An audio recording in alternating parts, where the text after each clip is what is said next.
Bring in more revenue while saving money and differentiate yourself from the rest of the pack vying to win those guests by becoming more environmentally friendly.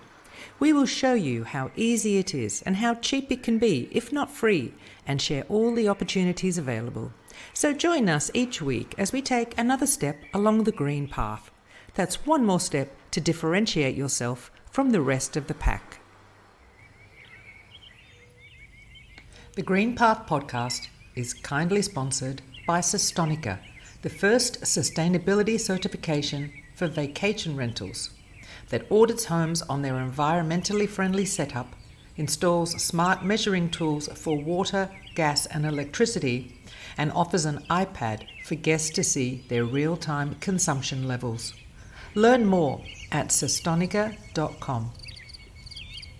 Hi everyone, and welcome to a special episode of the Green Path podcast, where this podcast is all about environmental sustainability for the vacation rental industry. Sustainability is not just about the planet and the environment. This also covers human, social, and economic sustainability, looking after staff, helping and giving back to the community and beyond. To quote, human sustainability focuses on the importance of anyone directly or indirectly involved in the making of products or provisions of services. Human sustainability encompasses the development of skills and human capacity to support the functions and sustainability of the organization and to promote the well-being of communities and society. Those of you who follow my T'Explain series might have seen the special episode on human trafficking. In our industry, we do have to be aware that this could be happening somewhere in our businesses, for example, accommodating traffickers, or within our operations. It does happen, and the first step is to be aware. But today I'm chatting with Noelia, who will talk to us about the importance of human sustainability within their company, Doinn. Hello, Noelia. How are you? Hello, all good here. Well, welcome, and thank you very much for your time, Noelia. So, Noelia, can you just give us a brief rundown on what does Doinn do? Okay, yeah, it's always good to ask what is Doinn doing, right? Yeah. Well, we are basically an operation center for hospitality operators and for service providers. Right now, more than 250 cleaning and linen companies across 6 countries have become digital thanks to our operation center. That is like a hub that gathers all the clients' jobs, cleaners, planning, delivery, and dispatching it in a single platform with an app to communicate between the team and the clients. That actually brings visibility to the cleaner's performance. Okay. And how did your journey on human sustainability start? How did you become aware of that?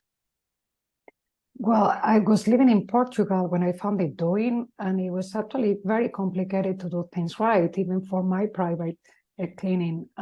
If we think about our industry, it was a peer-to-peer thing that was using the cleaners. We were helping our moms for doing the cleaning for vacation rental, and then it became a little bit more professional.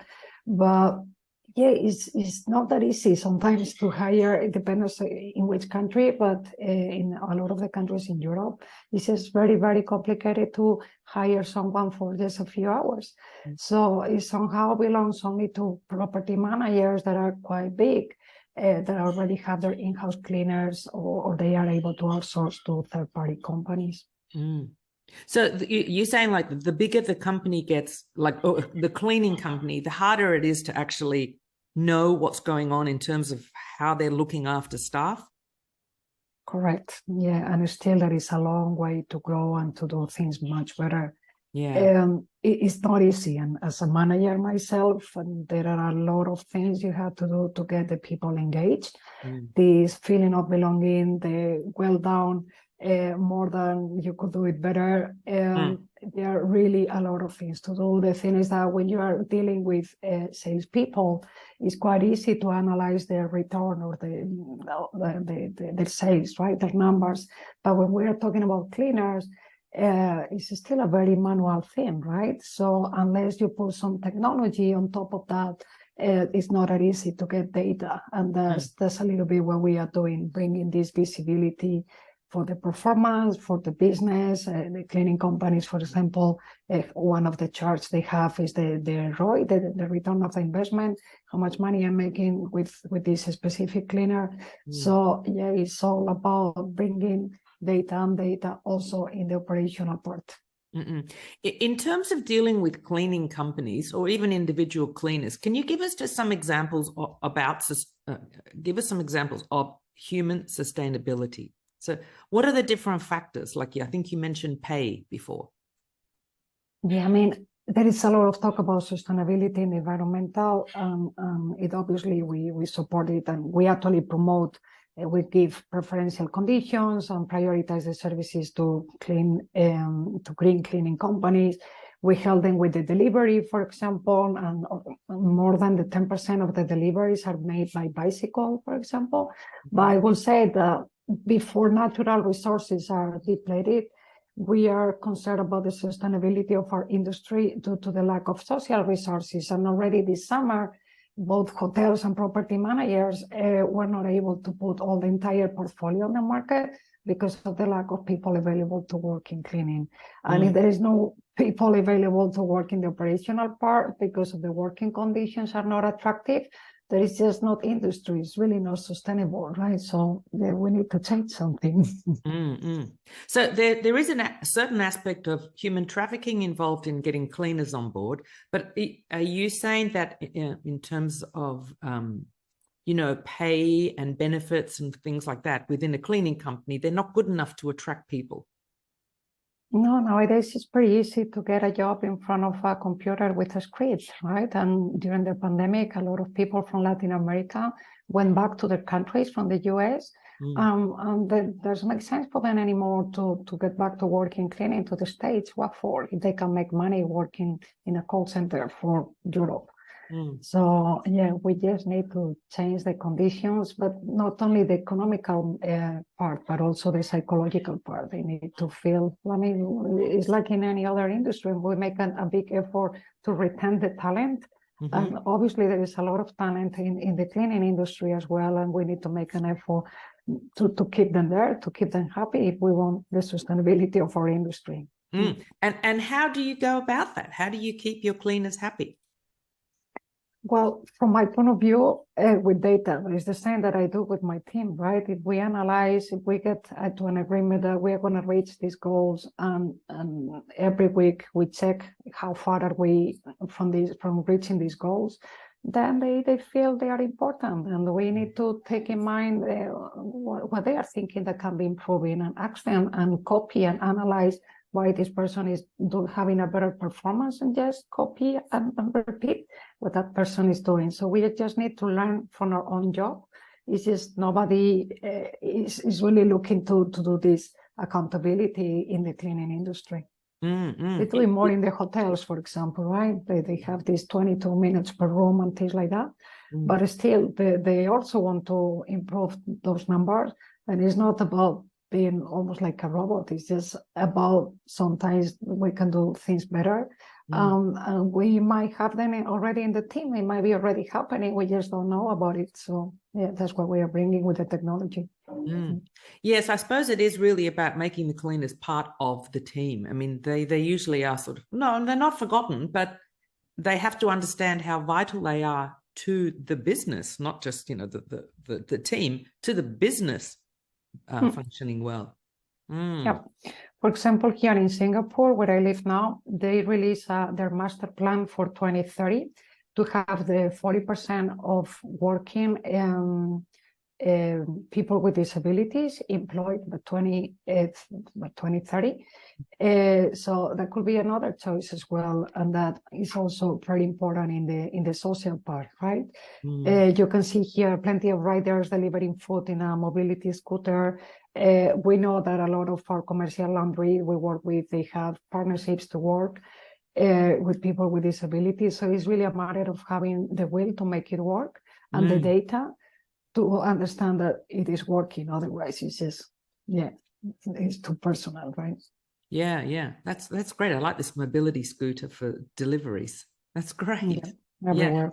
Yeah. Can we just go back to the KPIs that you said that you have on Doinn for the cleaners? So can you tell us what some of them might be?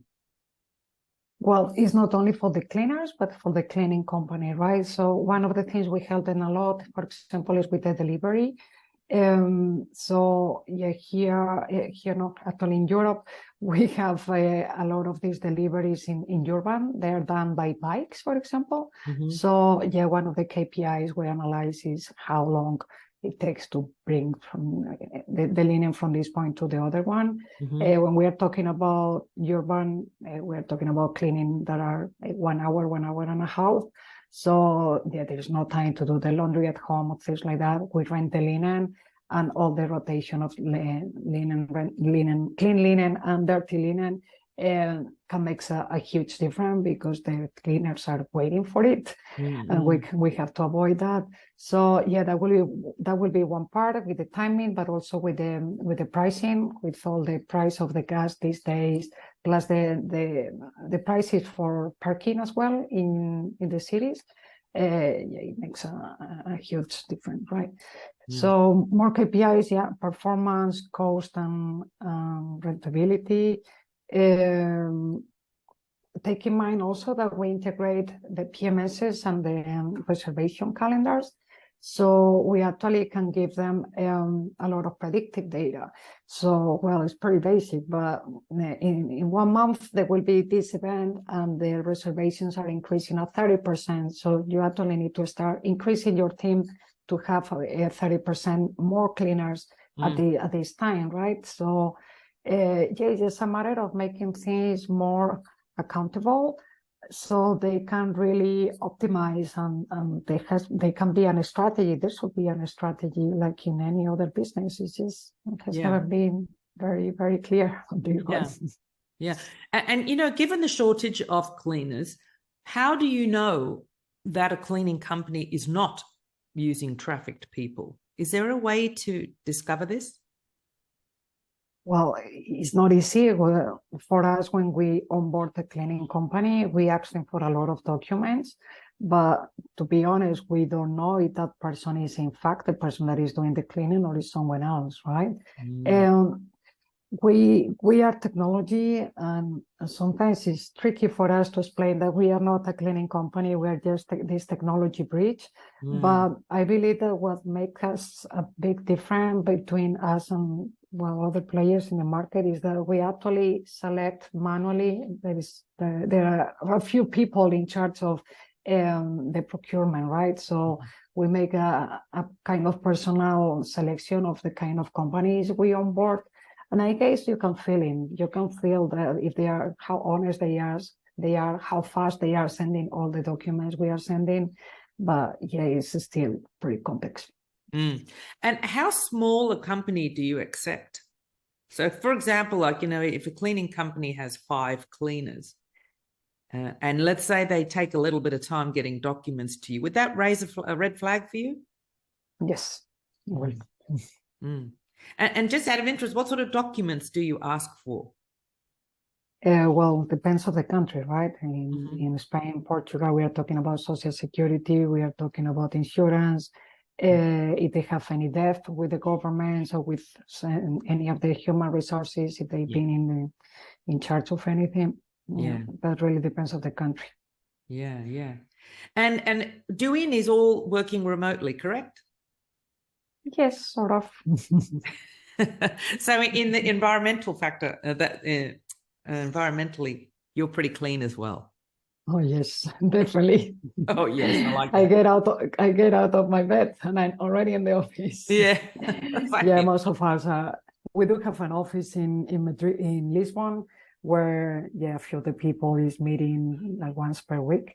But most of us are working remotely, not because of the pandemic. We were already doing this. But yeah, I mean, sometimes it's also nice to meet with people. We like that as well. Yeah. But so it's very interesting. So really, in terms of human sustainability, cleaning is a pretty big aspect of this industry where human sustainability could be a very big factor. So I'm glad that you pointed it out to me when we had a chat recently. Yes. Really, that was something that I had not taken into account. With the Green Path podcast, I just assumed it's all about the environment and vacation rental properties and things like that. But cleaners are a very important part of our business. So this is definitely an aspect we need to look into. Yeah, and the governance as well, right? When we started with Doinn, and we were meeting with the cleaning companies, and they were telling us, but not with the cleaning companies, more with the property managers. Sometimes they were like, but we don't want invoices. And like, well, we need to have invoices, right? And that's also very related to sustainability. It's not fair if people that is not doing things right. It's just not fair for us, for the other people that is doing things right. So yeah, it's all related.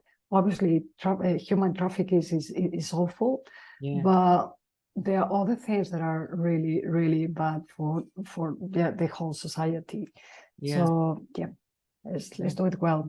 And when we are trying, maybe we are very naive, but we believe we make things very, very easy for people to do the right things, we have more possibilities of getting a better world at the end of the day. Is that right? Yeah. Oh, look, I think it's really, really great. Now, speaking of human trafficking, I know it does happen in this industry, and it's what is it called? A silent crime or an invisible crime. And in my Explained episode, the special episode, the Florida vacation rental managers, they have there's an online course that they are all supposed to do. So I will put a link for that in the description below. And I think everyone really needs to see it, whether you're a property manager or someone in the industry, because it is invisible. There are things to be aware of. So if we can all be a bit more aware of it, it might help, clean up the industry. Or even a guest, right? We can feel it as a guest as well. Of course, yes. Yeah, but look, especially with contactless entry, you don't know who's coming into your property. So, but I'll put a link for that episode too, because it's pretty frightening. But look, the cleaners, they definitely have to become part of the team. They have to be paid correctly, and especially now with the cleaner shortage worldwide, let's attract cleaners and let's make life good for them. Exactly. Make them part of the team. Yeah. Let's give them the love they need. Yeah. Well, that comes to the end of the interview. Is there anything else that you might want to add that we haven't touched on? I was thinking something we launched it quite recently. Yeah. That is all related with the diverse cleaners, with cleaners coming from other countries, especially because now I'm in the South Asia. There are a lot of languages around here. Yeah. So we created a translation tool because in the app, they can communicate the table is broken or whatever. So it's like in Twitter, they have this translate. So they can actually read in their own language. And Excellent. They can write in their own language, and then the property managers can do the translation and read it in their own language as well. So yeah, we are helping on this, and I'm very proud of the social impact we are having by demolishing all these languages barriers. So yeah, very nice. Oh, I think that's great. Congratulations to Doinn for doing all of that. That's lovely. Really good. Thank you. Well, Noelia, thank you very, very much for your time. I'll put all the links below in the description. And if you have any questions for Noelia or for Doinn, pop them in the comments below. Thank you very much for your time, Noelia. It's been very interesting to hear about it. Thank you. Deborah. Okay, bye. You too. Bye. Well, I hope you enjoyed that episode and were at least a little bit inspired. If you'd like to catch up on the other episodes that you've missed, just head to thegreenpathpodcast.com. See you next time.